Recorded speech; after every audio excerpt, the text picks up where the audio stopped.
سوا ہو سبحانہ، پہلے معنی کے ساتھ اللہ کے سوا کوئی شے متصف ابو وعلی ثانی، اور دوسرا معنی قد یتصف بہ غیرہ، اس کے ساتھ غیر کو متصل کیا جاتا ہے، اسی سے ہے فتبارک اللہ احسن الخالقین ویستخلق من الطین۔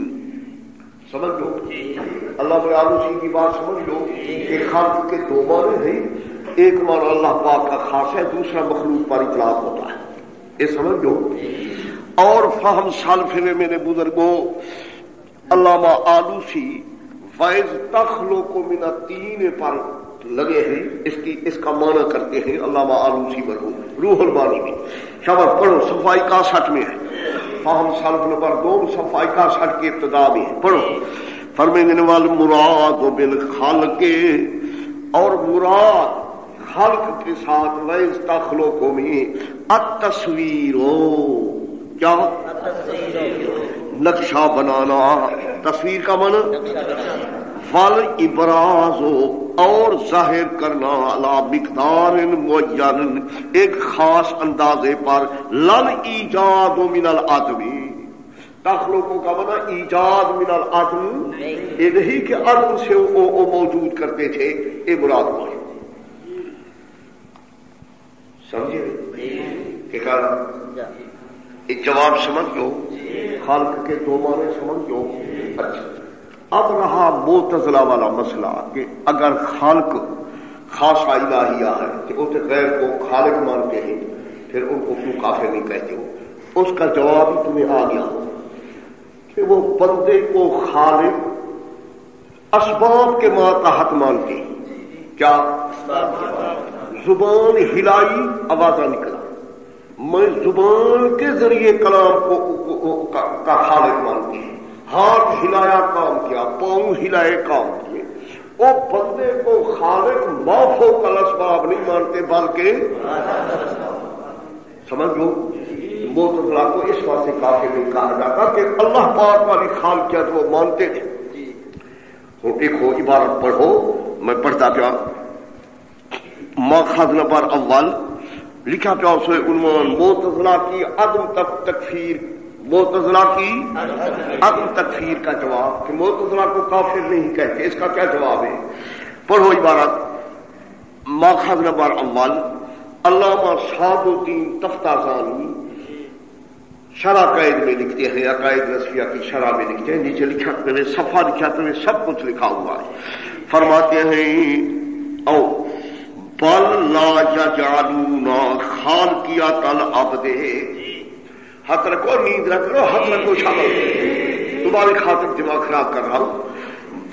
بل لا یجعلون خالقیت العبد، بلکہ نہیں کرتے خالقیت عبد کی کا خالقیت اللہ تعالی، اللہ پاک والی خالقیت بندے میں نہیں مانتے معتزلہ، کیا ہم ان کو کافر کہیں؟ کیوں؟ لافتقارہ الی الاسباب، واسطے محتاج ہونے اس بندے کے طرف اسباب کے، والآلات التی ہے بخلق اللہ تعالی، اسباب کے آلات کے ساتھ جو اللہ پاک کی پیدا کرتا ہے، یعنی وہ خالقیت مانتے ہیں مگر ما تحت الاسباب ما تحت الآلات مانتے ہیں، ما فوق الاسباب نہیں مانتے، وہ نہ سمجھو۔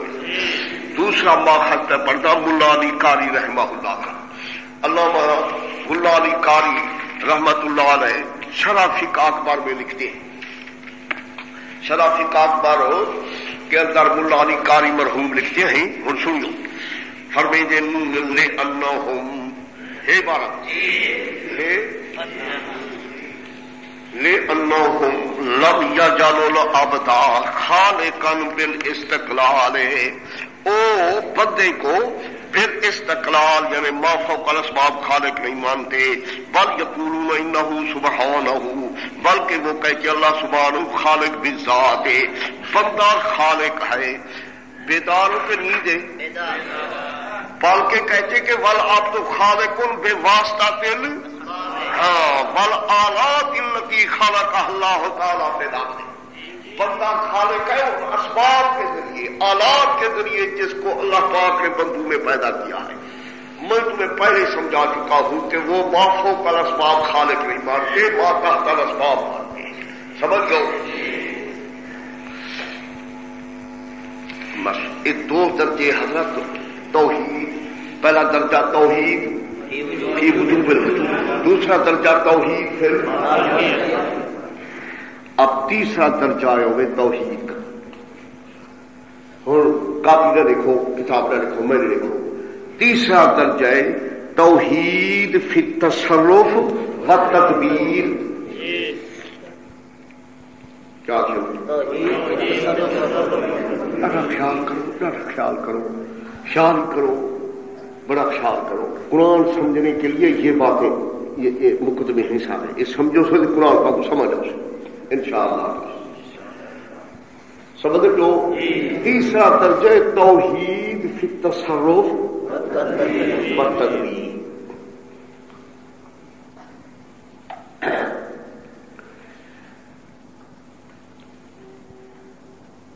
ساری مخلوق میں عالم علوی کیا، سفلی کیا، جوی کیا، سارے ما سوی اللہ میں نفع اور نقصان کا تصرف، عزت ذلت کا تصرف، خوشی غمی کا تصرف. سمجھ لو ایک کرنے والا صرف اللہ پاک کو مانے، کسی اور کو نہ مانے. یہی عقیدہ رکھے کہ کلیان جزیان ذرے ذرے عالم کے ذرے ذرے میں تصرف کرنے والا صرف اللہ پاک ہے. اسی کے حکم سے سب کچھ ہو رہا ہے. خوشی غمی فرحت موت حیات، سمجھ گو عزت ذلت رزقی تنگی فراخی، سب کچھ اسی کے تصرف سے ہو رہا ہے اور کوئی تصرف کرنے والا نہیں. کہنا سمجھو. یعنی تمام کاموں میں تصرف کرنے میں اللہ پاک کو یگانہ مان کہ بس وہی اکیلا متصرف ہے کہ اور کوئی متصرف ہو کوئی نہ. سمجھو میری بات. اس کے مقابلے ہے شرک فی تصرف. اللہ پاک کے سوا کسی مخلوق کا تصرف ماننا، کسی نبی ولی جن فرشتے کا تصرف ماننا کہ وہی تصرف کر رہا ہے، سمجھا اس شرک فی تصرف اس کا مقابل ہے. سمجھ لو کہ کہنا سمجھا. یہ ہوں تمہارے مشروطی آمیدی نقیز کو زیادہ مشکل تک ہے. ہاں وجود رابطی دے تو سر کھپے دے شبہ معلوم و نظیر تے سر کھپے دو جے ہوں کو مشکل کون ہی ہے، سہل ہے بالکل. صرف سننے کی ضرورت ہے، تمہارے کان میں ڈالنی تھی بات. سمجھ لو. تیسرا درجہ توحید فی تصرف. توحید فی تصرف تے تدبیر ایک چیز ہے. تدبیر کا معنی تصرف کرنا. مدبر متصرف ایک ہے. تدبر کنو نہیں، تدبر کا معنی غور کرنا. ایک تدبیر کنو. تدبیر تے تصرف سارے جہان کے ذرے ذرے میں اللہ پاک کر رہا ہے اور کوئی بولا. سمجھو اس سمجھیے میں میری کہا. یہ تیسرا درجہ ہے توحید کا. ہوں جب ماخذ پڑھو حضرت شاہ ولی اللہ رحمت اللہ علیہ فرماتے ہیں والصالحات ہے بار صفحہ 62 صفحہ 62 کا آخر میں والصالحات حصر و تدبیر السماوات والارض. بند تیسرا مرتبہ بند من تصرف آسمانوں تے زمین کا، یہ ان کا جو ان کے درمیان ہے اللہ تعالی میں حجت اللہ البالغہ. سمجھا. یہ تیسرا درجہ شاہ صاحب نے یہی لکھا ہے توحید کی تصرف. اور شواہد القرآن شروع ہوئے. شواہد القرآن پڑھیو. اللہ پاک فرماتے ہیں یدبر الامر ما من شفیع الا من بعد اذنہ. ہے عبارت یدبر الامر مانا لکھا ہوا ہے. جب غور کرو گے مانا دیکھ لینا. اب میری طرح غور کرو، مانا نہ دیکھو. یدبر الامر آپ تصرف کرتا رہتا ہے. یدبرو مضارع استمرار کے لیے آیا کرتا ہے. متور پڑھیے اس میں یدبرو آپ تصرف کرتا رہتا ہے. الامر الامر سے مراد ہے امر العالم. الفلام جو ہے الفلام الامر کی عوض محدود کے. آپ تصرف کرتا رہتا ہے الامر سارے کاموں میں. جہان کے سارے کاموں میں آپ تصرف کرتا رہتا ہے، اس کی دربار میں کوئی کروانے والا نہیں، اس لیے کہ نہیں کوئی سفارشی مگر اس کی اجازت کے بعد۔ شفاعت کی بحث انشاءاللہ تعالی زندگی رہی پوری مفصل تمہیں سمجھوں گا، فی الحال اس کو نہ چھڑو، آگے آ جائے گی شفاعت کی بات ساری سمجھوں گا۔ بس مطلب کیا ہے؟ یدبر توحید کا تیسرا درجہ، آپ تصرف کرتا رہتا ہے جہان کے سارے کاموں میں، کوئی نوری ناری خاکی نبی ولی جن فرشتے کا تصرف نہیں۔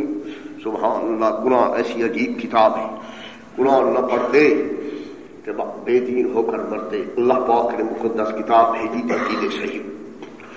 یدبر الامر، سمجھو شاہد دو، یدبر الامر یفصل الآیات لعلکم بلقاء ربکم توقنون، وہی ہے یدبر الامر، آپ تصرف کرتا ہے جہان کے سارے کاموں میں، کہ کوئی اور ہے متصرف ہو؟ یہ دوسرا شاہد۔ تیسرا شاہد یدبر الامر، یدبر الامر من السماء الی الارض، آسمانوں سے لگا کر زمین تک سارے ذرے ذرے میں آپ تصرف کر رہا ہوں، کوئی شفیع قاری تے مشیر تے وزیر نہیں، یدبر میں آپ تصرف کرتا ہوں۔ سمجھ گو کتنی درجے آ گئے؟ چوتھا درجہ توحید فی الالوہیت، توحید فی الالوہیت والمعبودیت۔ عبادت کا معنی سمجھاؤں گا، اب نہیں بحث کروں گا عبادت کی، سمجھ لو انشاءاللہ وضاحت کے ساتھ عبادت کا معنی سمجھاؤں گا۔ عبادت کا معنی نہ سمجھ آئے تو مسئلہ الہ کیا سمجھا، اب نہ چھیڑو، میرا دیکھو معبودیت میں مجمل کہو، معبود ہونے میں، الہ ہونے میں اللہ پاک کو جلانا کیا یعنی یہ عقیدہ رکھنا۔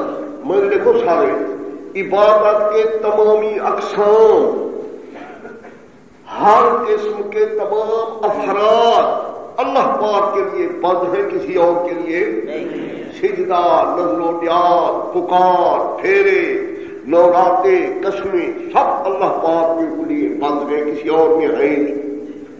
کہنا سمجھو اس کا مقابل کیا ہے؟ شرک فی الالوہیت، شرک فی الالوہیت، کسی اور ہستی کے لیے سمجھنا کہ یہ بھی عبادت کا مستحق، اس کی پکارنے کا مستحق، کہ اس کی سجدے کیے جائے، اس کی نظر و نیاز دی جائے، یہ شرک فی الالوہیت ہے۔ یہ چوتھا درجہ ہے، سمجھے بھائی؟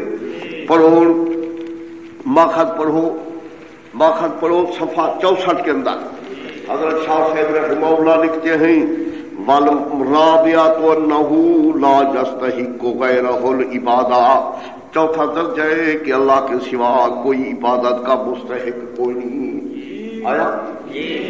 اب پڑھو حضرات تو، اور شاہد پہلا پڑھو اس کا، فَاعْلَمْ أَنَّهُ لَا إِلَٰهَ إِلَّا اللَّهُ، دل میں یقین جان لو کہ اللہ کے سوا کوئی الہ کوئی نہیں، اللہ پاک کے سوا کوئی الہ کوئی نہیں، معبود کوئی نہیں۔ سمجھے ہے میں بات کی کہنا؟ یہ نہیں فرمایا کہ اللہ کے سوا کوئی اللہ نہیں، اللہ کے بناتے کوئی نہیں تھا، بناتے تھے الہ، اللہ کے الہ کا فرق ہے، انشاءاللہ آ جائے گا سب۔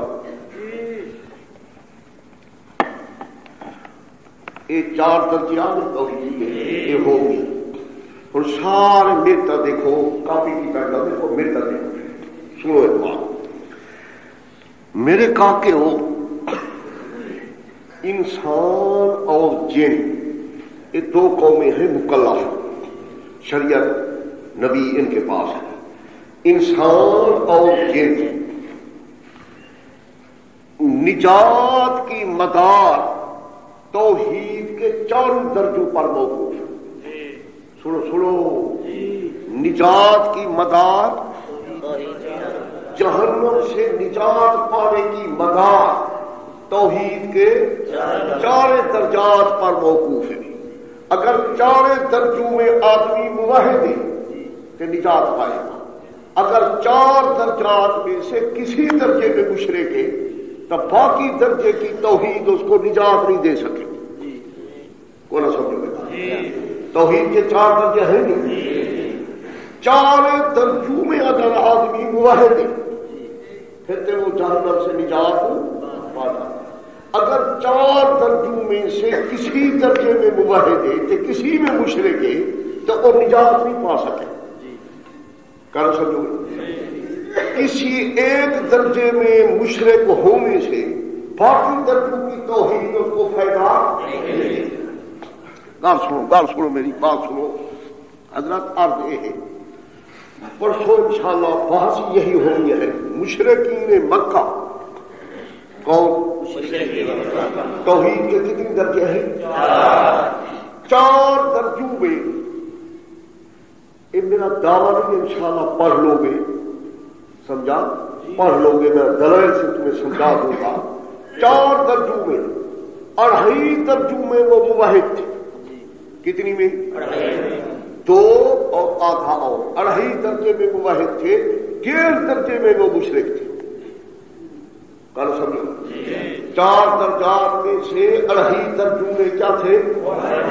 1.5 درجے میں 1.5 درجے کے شرک کے ہوتے ہوئے ان کو اڑھائی درجوں کی توحید نے نجات کا فائدہ یہی ہوگا۔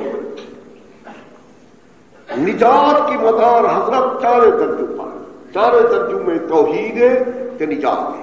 اگر کسی درجے میں مشرک ہے تو باقی درجوں کی توحید ان کو فائدہ کے مطلب نجات نہیں دے سکے گی کہ جہنم سے نکل جاوے، نکلے گا نہیں، دے رہے۔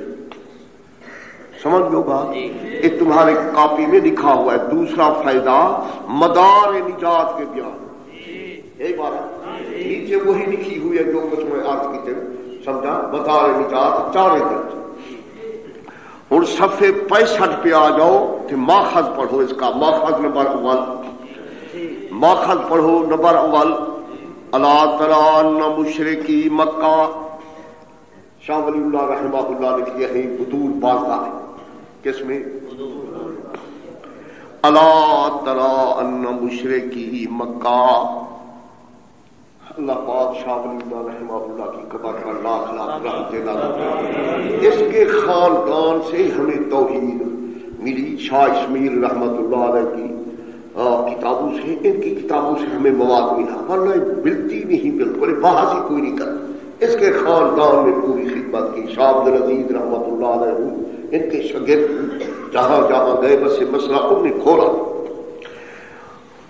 الا تری ان مشرکی مکہ، آیا نہیں دیکھتا کہ مشرکین مکہ کانوا یزعمون،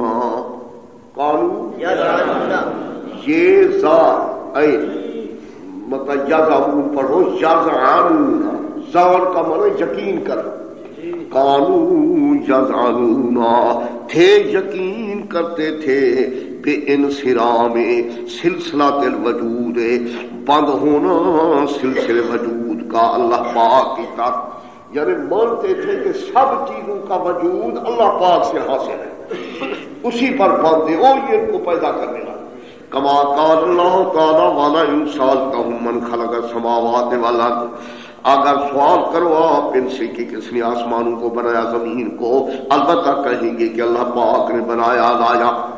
سنو، مکے کا مشرک اللہ پاک کو کی خالقیت میں موحد تھا کہ نہیں تھا؟ کہتے تھے سب وجود اسی سے حاصل ہے، مگر فمیدن ما اغناہم ذالکا، سب اسی لفظ کو پکڑو، ما نہ فائدہ دیا ان کو اس توحید نے، عمل اشراک باللہ تعالی، شرک کرنے سے وہ نہ بچ سکے، اللہ پاک کے ساتھ الوہیت میں جو شرک کرتے تھے اس چیز نے ان کو کوئی فائدہ نہیں دیا، اس توحید نے، سمجھے بھائی؟ ایک ماخذ نمبر 2 ملا علی قاری عقیدۃ الطحاویہ، میں لکھو عقیدۃ الطحاویہ، امام طحاوی رحمت اللہ علیہ کی لکھی ہوئی کتاب ہے، رسالہ چھوٹا، اس نے ابتدا میں لکھا ہے کہ میں امام ابو حنیفہ، امام ابو یوسف، امام محمد کے عقائد نکال کرو. میرے اپنے غلط دماغ میں سب کتابوں سے عقائد کے مسئلے میں اول درجہ جو ہے اسی کا صاف اس نے لکھا ہے کہ میں ان 3 اماموں کے عقیدے نکال کروں. عقیدۃ الطحاویہ اس کے نام ہے، مطلب چھوٹا رسالہ ہے، میرے پاس موجود ہے. اس کی شرح لکھی ہے کسی بزرگ، اس کے نام کا کوئی پتہ نہیں، نام کا پتہ نہیں اس واسطے کہ بزرگ نے شارح نے اپنا نام نہیں لکھا. پرانے بزرگ اپنے عملوں کو چھپایا کرتے تھے، نیکیوں کو چھپاتے تھے. کہ آج کے نیکی نہ کریں تو کہتے ہیں ایسے ہمارے نام. پرانے زمانے میں بریلوی کرتے تھے، اب دیوبندی شروع ہو گئے. شیخ التفسیر، شیخ الحدیث، عارف باللہ، کہ جامع المعقول والمنقول، ان کا کھانا خراب تھی. جو سارے علماء جو بندے نا لگاتے جھوٹے لگاتے کیا او بزرگ نے اپنا نام نہیں لکھا شرح. جو ہی ہوگا اللہ کا بندہ. بہرحال معتبر کتاب شرح عقیدۃ الطحاویہ میرے پاس موجود ہے. عرب شریف میں بڑی معتبر کتاب سمجھی ہوئی. ہوں ہندی عبارت میں پڑھتا شارح عقیدہ لکھتے ہیں عقیدۃ الطحاویہ. فلو اقر رجل بتوحید الربوبیت، ایک جو اقرار کرتا ہے توحید ربوبیت کا، اللہ پاک کی ذات مقدس کو خالق مانتا ہے، سمجھا، پالنے والا مانتا ہے، لیکن اور وہ ساتھ اس عقیدے کے اگر نہیں عبادت کرتا اکیلے اللہ پاک کی. اور سمجھو بات، خالق مالک پالنے والا مانتا ہے، لیکن عبادت کو اللہ پاک پر بند نہیں کرتا، صرف اللہ اکیلے کی عبادت نہیں کرتا. یا تبرا کا پھر یا بولتا، اور نہیں بیزار ہوتا عبادت ما سوی اللہ سے کہ ہوگا وہ مشرک جنس اپنے مثلوں کے مشرکین سے. وہ سمجھے ربوبیت کے اندر کہتے ہیں پالنے والا اللہ پاک ہے، خالق اللہ پاک ہے، مگر عبادت اوروں کی کرتا ہے، اوروں کی عبادت سے بیزار نہیں ہوتا تو کہنا مشرک ہے، وہ مشرک ہے. اور سمجھیے بات، ایک درجے کا مشرک حضرات او باقی درجوں کی توحید کی وجہ سے موحد نہیں بنے اور شرک بھی ڈوبا رہے. سمجھ لو یہ صبح سے لگا کر اتنے تک میں نے تمہاری خدمت میں صرف توحید کے کتنی درجے بیان کیے، 4 ایک فائدہ کیا کہ مدار نجات ان 4 درجوں کا بس یہ ہوگی. اور سیدھے تھی بہت بات سنے اور جدید چھوئے بہت اسی چوکی کے بغیر کتاب اپنی گود میں نہ رکھنا، میں اونچا ہو جاؤں گا. میں نے چوکیاں تیار کی ہیں، کوئی آدمی نہ بیٹھے بغیر چوکی. کتاب نیچے رکھو گے مجھے گناہ ہو، میں اوپر بیٹھا ہوں، اوپر مجبور بیٹھتا ہوں کہ آدمی مجھے نظر نہ تو مجھے تسلی نہیں ہوتی. کیا کرنا، چوکیاں بھی چھوٹی ہے. سنو میری بات، میرے کاکے سارے میں نے دیکھو بسم اللہ الرحمن الرحیم جدید بات سننے. حضرت قرآن سمجھنے کے لیے،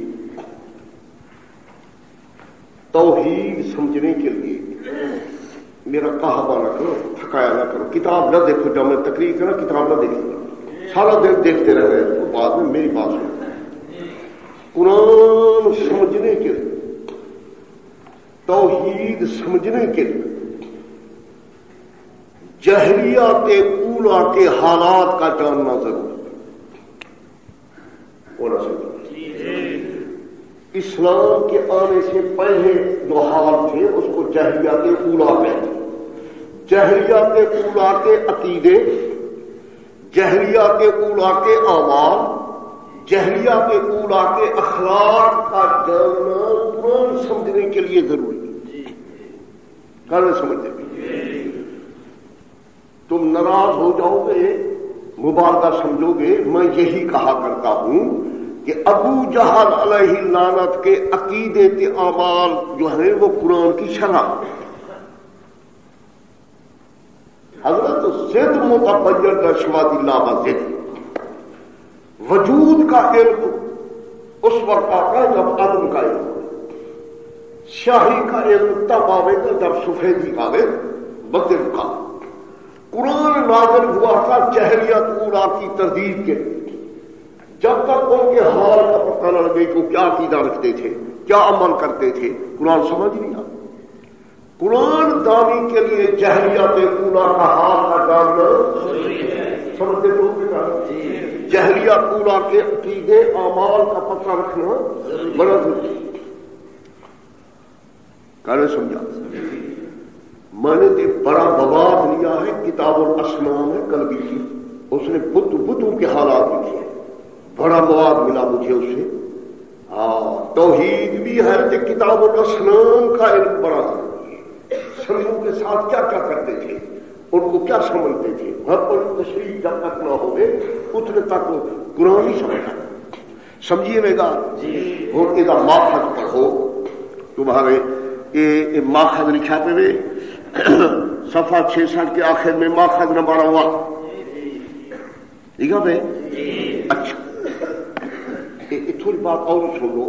کتاب ہے صراط مستقیم, اصل نام ہے اقتداء صراط المستقیم, حافظ ابن تیمیہ مرحوم کی لکھی ہوئی ہے.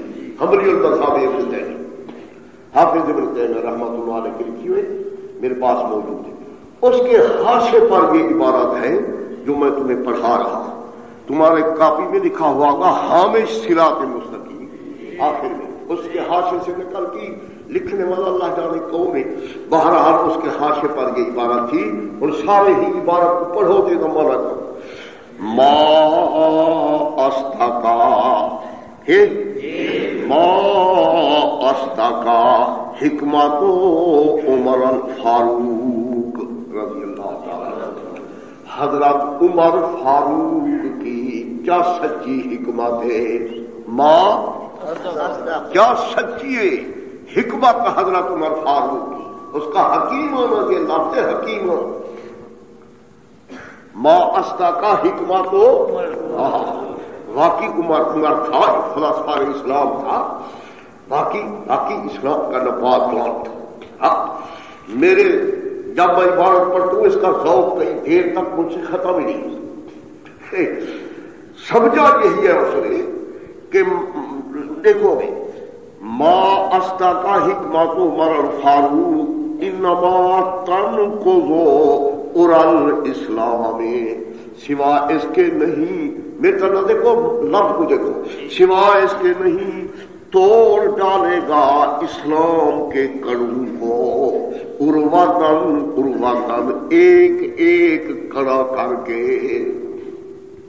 سمجھے اسلام کے جو کڑے ہیں, کڑا جانتے ہو نا, ایک کڑے ہوتے ہیں زنجیر کے کڑے, اسلام کو ایک ایک کڑی کڑی کر کے توڑ ڈالے گا. کون توڑے گا, کون توڑے گا, آگے پڑھو. اذا نشا فی الاسلام من لا یعرف الجاہلیۃ, جب اسلام میں ایسے آدمی پیدا ہوں گے جو جاہلیت کو نہیں پہچانتے ہوں گے, وہ اسلام کو کڑا کڑا کر کے توڑ ڈالیں. اور سمجھے اور تو ٹھیک ہے نا کہ جاہلیت کا جاننا ضروری ہے کہ کرنا. ہاں جاہلیت کا نہ جاننے والا قرآن سمجھ ہی نہیں سکتا. ساری زندگی بس قرآن پاک سے یہی سمجھا, بتوں کی پوجا, بتوں کی پوجا, تباہ ہو گئے. جلانا نہیں پڑھتے رہے تو شرکی کرتے رہے. پتہ نہ اللہ پاک حضرت عمر کی قبر پر لاکھ لاکھ رحمتیں ڈالتا ہے. اسلام کا نبات بہت کی عجیب بات کی کہ اسلام کو کڑا کڑا کر کے توڑے جس آدمی میں جاہلیت کا علم ہے. ہوں سمجھیے گا ضروری ہوا کہ نہیں. دوسرا ماخذ نمبر 2 حضرت شاہ ولی اللہ رحمۃ اللہ علیہ فرماتے ہیں, شاہ صاحب کے لفظ فرماتے ہیں ان کنت ترید النظر فی معانی شریعت رسول اللہ صلی اللہ علیہ وسلم, ایک بار شاباش ہاتھ رکھو. اگر ارادہ کرتا ہے تو تحقیق کرنے کا رسول اللہ صلی اللہ علیہ وسلم کے شریعت کے معنی کے اندر تو فتحقق اولا تحقیق کر پہلے حالن امیین حال ان پڑھوں کا الذین بعث فیہم وہ لوگ جن میں نبی پاک بھیجے گئے التی ہے مادہ تو تشریح ہی وہ ان کے حال جو ہیں یہ ان کے حضور کی شریعت کا مادہ. ہوں سمجھیے گا شاہ صاحب کی عبارت کا مطلب یہی ہے نا التی ہے مادہ تو تشریح ہے. سرور کائنات صلی اللہ علیہ وسلم کی شریعت کا مادہ جو ہے سمجھا ان کے حالات. قرآن فرماوے گا پکار کی بحث کرے گا. اب ہمیں پتہ تو لگے گا جو کس کو پکارتے تھے کیسے پکارتے تھے کس نظریے سے پکارتے تھے وہ پتہ لگے گا کہ ہمیں قرآن سمجھ آئے نہ تو کیسے پتہ لگے سمجھ لو. دوسرا فائدہ یہی تھا کہ جہریت کے حالات کا جاننا قرآن دانی کے لیے ضروری نہ سمجھو گئی. میرے پیارے کاکے چوتھا فائدہ ہے صفحے 67 کے اندر لکھا ہے. اور بڑا میرتا دیکھو مہربانی کرو میرتا دیکھو میرے کاکے جہریت کے حال